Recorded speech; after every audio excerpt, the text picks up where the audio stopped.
আপুনি যদি ৰাতি যদি জংঘলৰ মাজেদি গৈ আছে, হঠাৎ যদি আপোনাক পিছফালৰ পৰা মাতি পেলাই কয়, অ' বাপু শুনচোন, মোক অকণ সহায় কৰ, আপোনাৰ কেনেকুৱা লাগিব?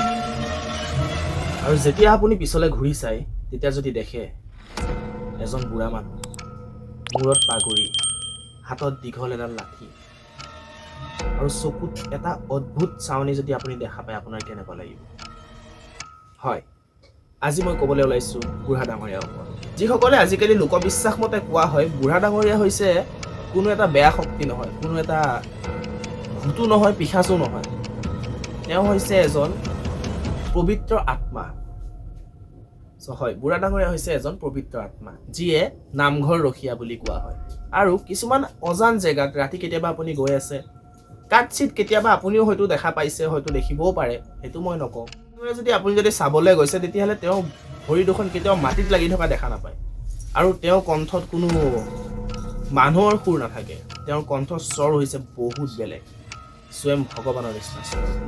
আৰু বুঢ়া ডাঙৰীয়াই কেতিয়াও মানুহক ভয় নোখুৱায়, আৰু বুঢ়া ডাঙৰীয়াক মানুহে দেখিলে অথচ ভাল বুলিহে কোৱা হয়।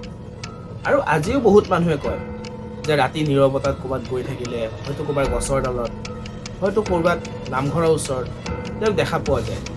হয়তো আপোনালোকে যদি কেতিয়াবা ক'ৰবাত যায়, তেতিয়াহ'লে বুঢ়া মানুহ বুলি নাভাবি, যদি আপোনালোকে ওচৰ চাপি নাযায় আৰু দূৰৰ পৰাই যদি চাই তেওঁ যদি নোহোৱা হৈ যায়, তেতিয়াহ'লে আপোনালোকে গম পাব এজন বুঢ়া ডাঙৰীয়া আছে। আৰু ভিডিঅ'টো চাই যদি ভাল লাগিলে তো প্লিজ লাইক, শ্বেয়াৰ, কমেণ্ট আৰু ছাবস্ক্ৰাইব কৰিব নাপাহৰিব। আৰু চাইডত এটা